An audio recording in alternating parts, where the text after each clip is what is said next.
Buenos días, jóvenes de secundaria, el aula quinto de secundaria. El día de hoy vamos a hablar sobre nuestro primer tema de historia universal, la prehistoria. Mi nombre es Elizabeth Pilar y vamos a iniciar nuestra clase. Introducción de la historia. En esta diapositiva nosotros vamos a observar diferentes definiciones, muchos de ellos de historiadores y de algunos escritores. Después vamos a analizar cada uno de ellos. Tenemos la primera definición. La historia es la memoria colectiva que busca evitar la pérdida de los sucesos en el tiempo. ¿Quién lo dice? Heródoto. Heródoto es considerado el padre de la historia.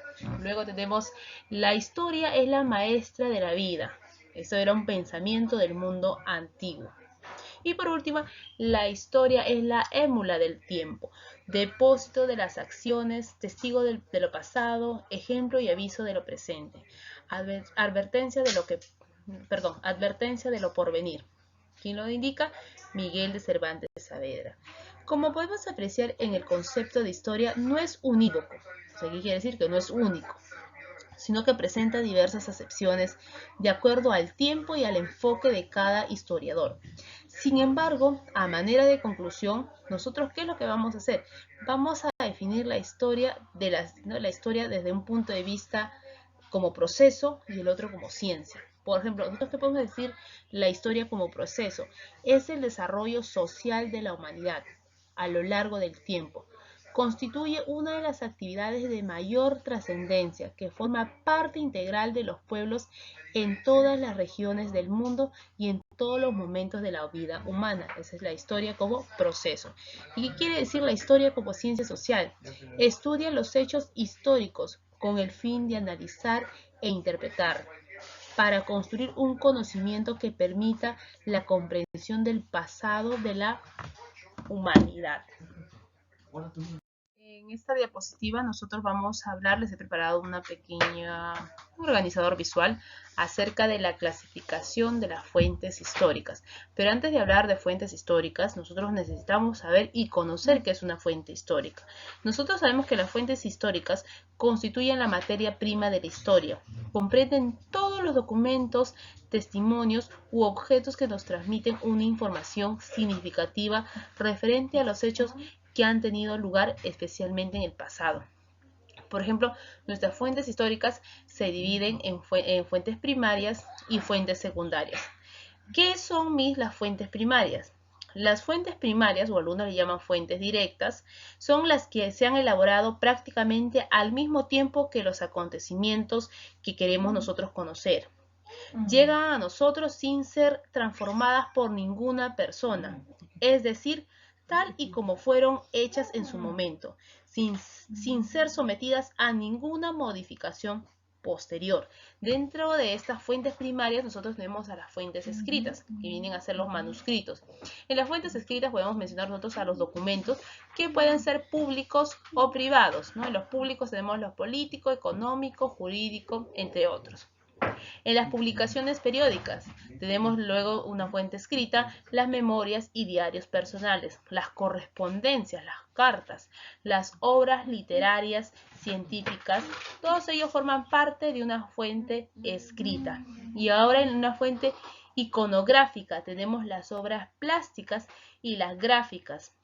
En las obras plásticas tenemos la pintura, la escultura, la arquitectura.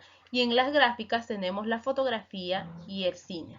En las fuentes orales tenemos las fuentes directas y las fuentes grabadas, ¿cierto? Las directas, las que son transmitidas a través de mitos y leyendas, las grabadas a través de quizás iconografías, escritos de nuestros antepasados. Luego tenemos la fuente varias, ¿no? Que tiene ese nombre, fuentes varias. ¿Qué son las fuentes varias? Son objetos de la vida cotidiana o los llamados paisajes geográficos. Ahora, con respecto a las fuentes secundarias o algunas de ellas llamadas también indirectas, se denominan también historiográficas. ¿Por qué?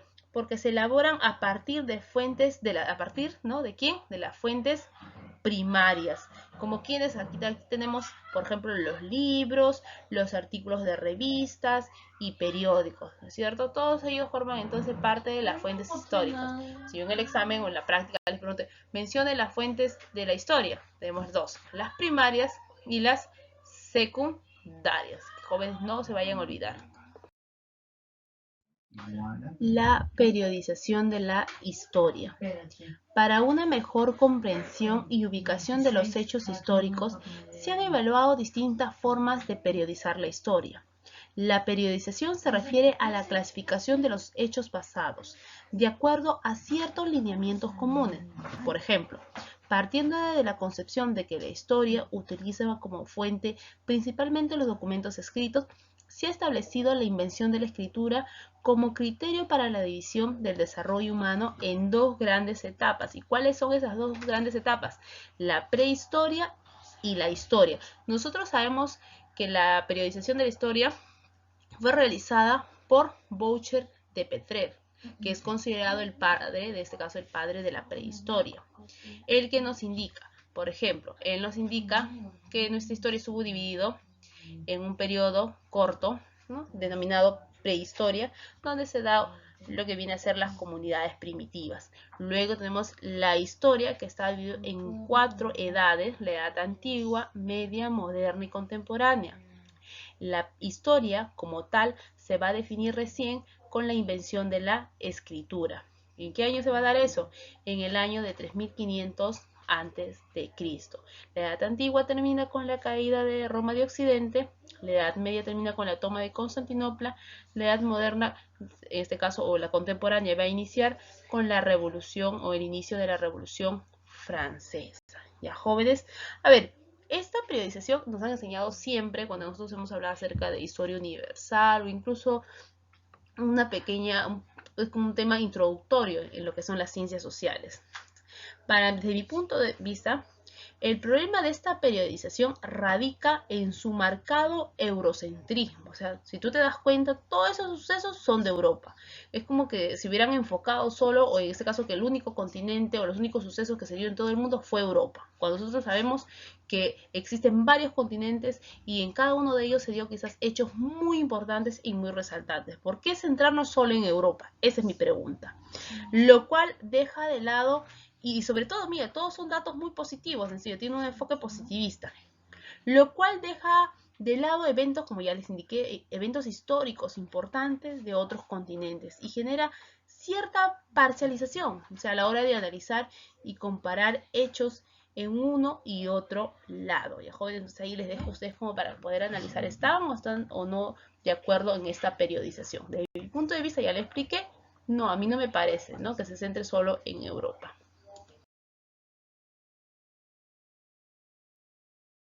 El día de hoy, como ya les expliqué, vamos a iniciar con el tema de la prehistoria, en qué consiste y cuáles son las características más importantes de este periodo. Antes de iniciar nuestro tema, primero yo necesito hacerles unas preguntas. Necesito saber qué tanto ustedes saben acerca del tema que realizaremos. Entonces les voy a dejar 5 preguntitas con un lapso de quizás un minuto, minuto y medio, para que ustedes traten de resolverlo, de tratar de contestar cada uno de estos enunciados. Pero no hagas trampa, no uses ninguna página web, nada. O sea, todo lo que tengas o lo primero que se te venga a la cabeza acerca de estas preguntas que te realizo. Pero no te sientas mal si quizás no sabes la respuesta o te sientes quizás un poco confundido, porque para eso voy a realizar la clase, para tratar de despejar todas esas dudas o esas interrogantes que tú tienes. Como parte de nuestra motivación, antes de iniciar nuestro tema, les he preparado un video acerca del tema que vamos a hablar hoy día, para que ustedes puedan tener una noción y sientan esas ganas y ese interés a la clase que vamos a realizar.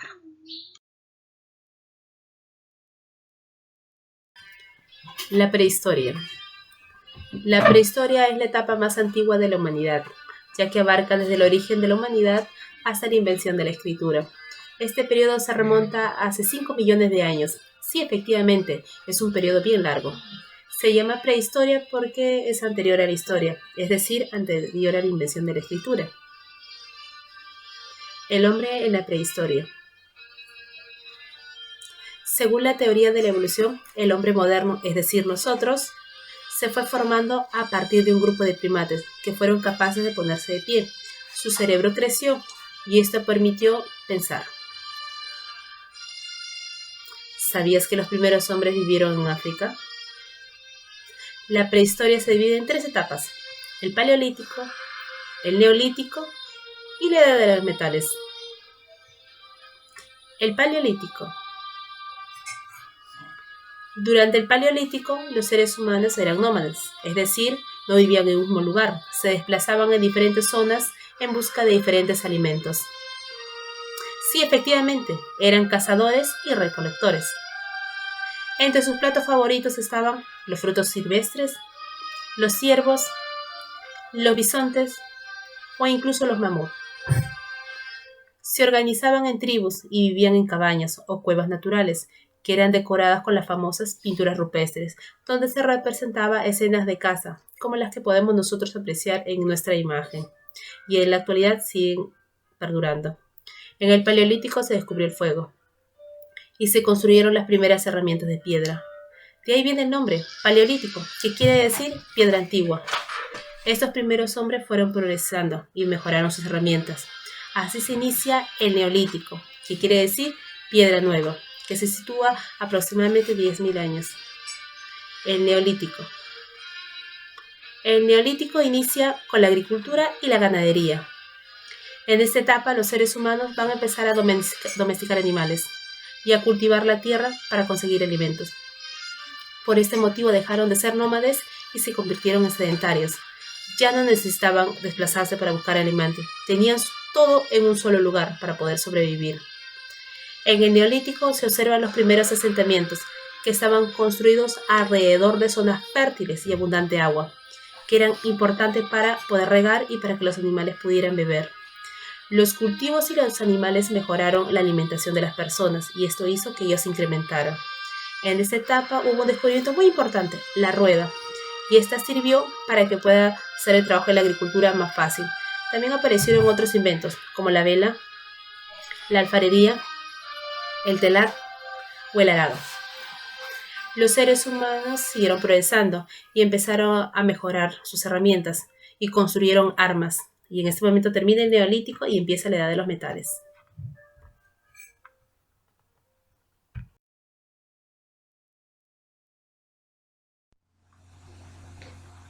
Vamos a iniciar entonces con la prehistoria. Sabemos, o en este caso vamos a saber ahora, que la prehistoria es un periodo que se inicia hace 2 millones de años antes de Cristo y se extiende hasta la invención de la escritura hace 3500 antes de Cristo en Mesopotamia. Durante esta etapa, la etapa de la prehistoria, se produce gran parte de la evolución física e intelectual del hombre, así como un gran desarrollo cultural. El hombre va a llevar a cabo grandes cambios importantes, descubrimientos como el trabajo de piedra, lo cual va a mejorar su técnica de caza de animales, el uso del fuego, el entierro de sus muertos, el desarrollo del arte y sobre todo el desarrollo de técnicas agrícolas. Nosotros sabemos en este caso que la prehistoria se divide en 2 grandes periodos, en la edad de piedra y la edad de los metales. La edad de piedra está subdividido en el paleolítico, mesolítico y el neolítico. La edad de los metales está dividido en el periodo, en la etapa, en este caso cuprolítico, la edad de bronce y la edad de hierro. ¿Qué hechos importantes en este caso se dio en cada una de estas etapas? Por ejemplo, en el paleolítico se considera en este caso ser una economía depredadora. En el Mesolítico se dan los grandes cambios climáticos, como por ejemplo las últimas glaciaciones, como la de Wisconsin. En el Neolítico se considera porque la población tiene una vida ya sedentaria, se desarrolla lo que es la agricultura. En la etapa, en este caso, de la edad de los metales, en el cuprolítico, se dan los primeros trabajos de metales. En la edad del bronce aparecen en este caso las primeras civilizaciones. ¿Y quiénes son las primeras civilizaciones? Es la de Mesopotamia y la de Egipto. Y en la edad de hierro aparecen las llamadas sociedades guerreras. ¿Y qué sociedades guerreras? Como los hititas y los celtas. El día de hoy en nuestra clase vamos a hablar solo acerca de la edad de piedra. Ya en nuestra siguiente clase virtual que vamos a tener, vamos a hablar ya sobre la edad de los metales. En sí, el tema de la prehistoria es un tema muy amplio. Entonces, por eso lo he querido dividir en dos etapas. Entonces, el día de hoy solo nos vamos a enfocar en la edad de piedra. Vamos a hablar de las características de cada una de estos periodos que se desarrollaron.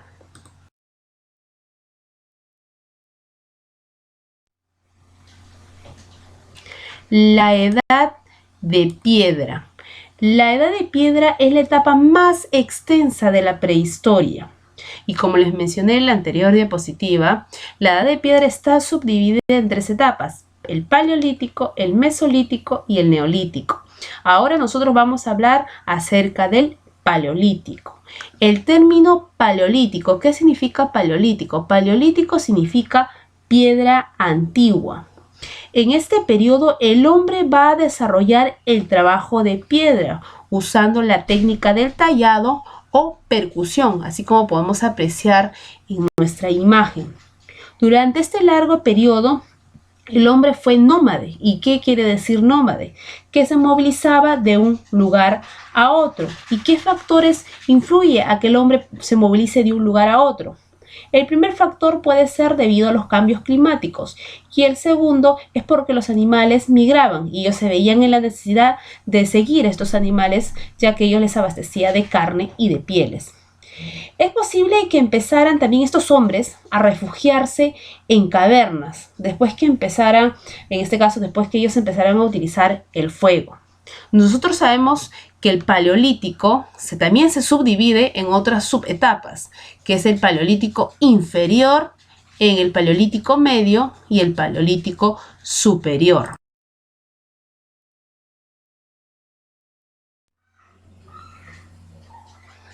El paleolítico inferior.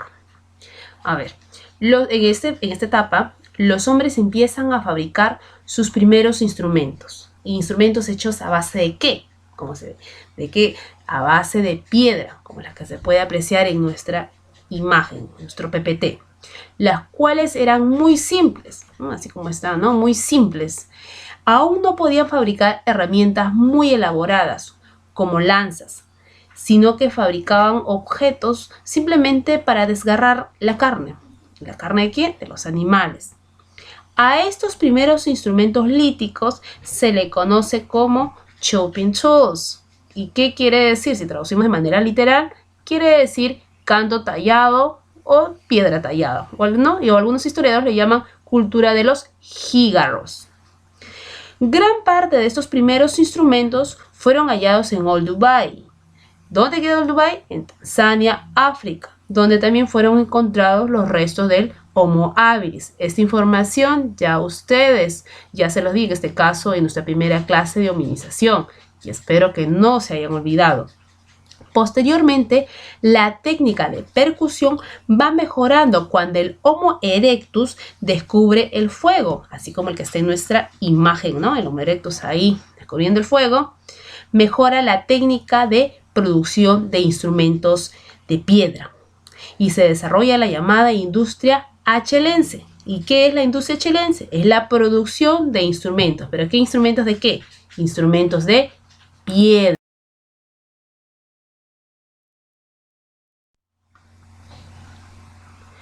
Paleolítico medio. El Paleolítico medio es la etapa del hombre de Neandertal, que modernizó la técnica del tallado de piedra, realizando diferentes herramientas que van a formar parte de su industria musteriense. ¿Qué quiere decir una industria musteriense? Que ya ellos a la piedra van a darle ciertas formas, quizás en forma de puntas, como están las azahayas, las agujas, buriles. Ya no van a ser como en el Paleolítico inferior, muy rústicos, muy simples. Ya van a tener ciertas formas o ciertos detalles para que les pueda facilitar la caza.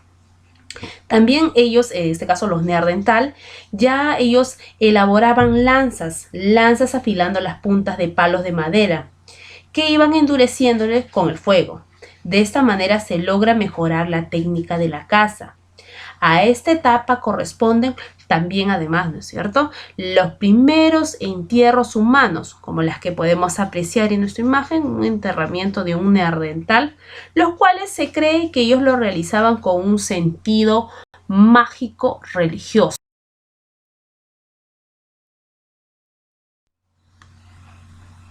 El Paleolítico superior es la época en la que el Homo sapiens se dispersa por todos los continentes. El hombre va a llegar a Europa, en donde va a perfeccionar sus técnicas de trabajo de piedra. Ya en este periodo, ¿no?, el Paleolítico superior, el hombre ya no va a trabajar solo la piedra, ya va a trabajar también los huesos, donde va a empezar a fabricar una gran variedad de utensilios. ¿Qué tipo de utensilios? Por ejemplo, puntas, lanzas, flechas, agujas para coser sus vestidos, todos estos hechos a base de huesos. En esta etapa también el hombre va a empezar a desarrollar el arte rupestre o arte parietal, ya que estas pinturas fueron hechas en el interior de las cuevas. El hombre también va a empezar a desarrollar el arte tallado, de las llamadas famosas estatuillas femeninas, conocidas también como la Venus paleolítica. Fueron talladas de material, en este caso del marfil, piedra o terracota. La Venus paleolítica son consideradas un arte mueble o mobiliar.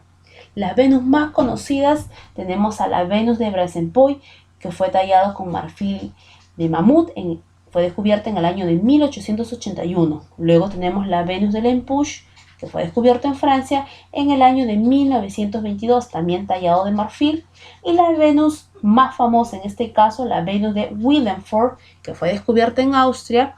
Esta mujer voluptuosa, ¿no?, la que podemos ver en nuestra imagen, es la llamada Venus de Willenford, que es la más conocida. Esta mujer voluptuosa, desnuda, tiene una altura de 11 centímetros de alto, y muchos de los estudiosos indican que esta mujer representa la fertilidad.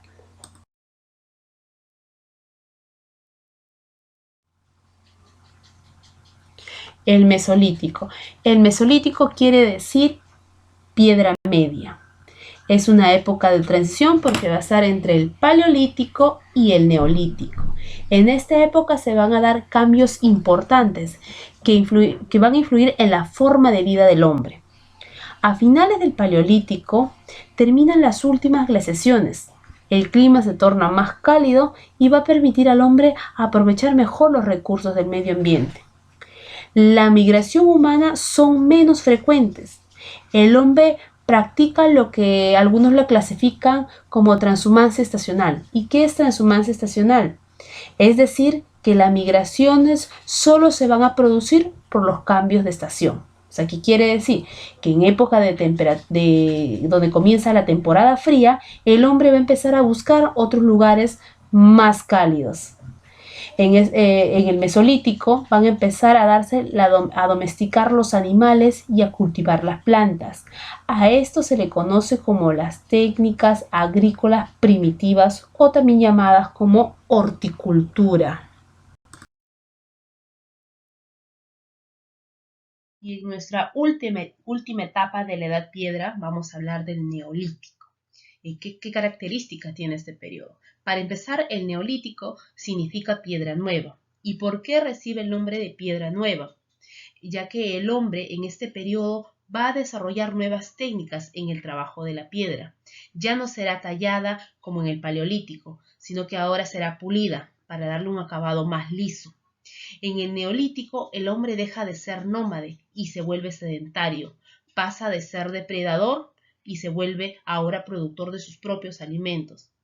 Para que el hombre se establezca en un solo sitio, necesita asegurar los recursos que garanticen su subsistencia. Ello implicó una serie de transformaciones, a la cual se va a denominar revolución neolítica. ¿Y qué es una revolución neolítica? Una revolución neolítica, como les expliqué anteriormente, es el cambio, es la transformación que se va a dar en la forma de vida de la humanidad. ¿Cómo qué cambios? Por ejemplo, el paso de nómade a sedentario. Al darse ello, va el hombre a concretar su economía productora. Ahora va a mejorar o va a desarrollar en este caso técnicas en la agricultura y la ganadería. Esto ya va a impedir que el hombre migre de diferentes zonas y solo se establezca en un solo lugar. Y por último, vamos a hablar acerca de la edad de los metales. Nosotros sabemos que la edad de los metales se divide en tres periodos: periodo cuprolítico, el periodo o edad de bronce y la edad de hierro.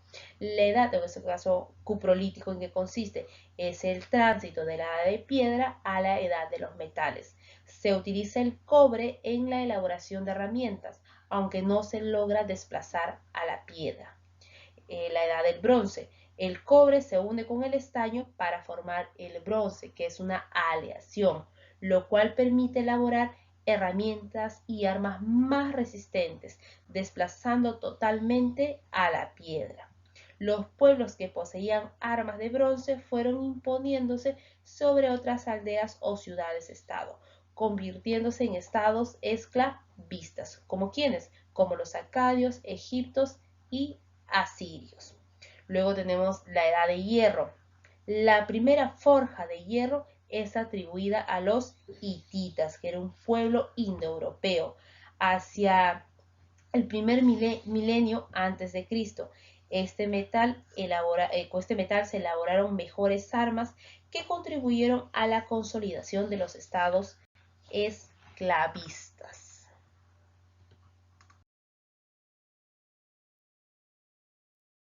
En esta última diapositiva, jóvenes, les voy a compartir dos enlaces muy interesantes acerca de la clase del día de hoy, acerca de la prehistoria.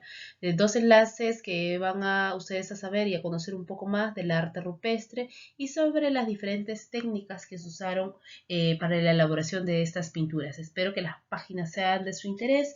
Conmigo será hasta la siguiente clase virtual. Nos vemos y cuídense mucho.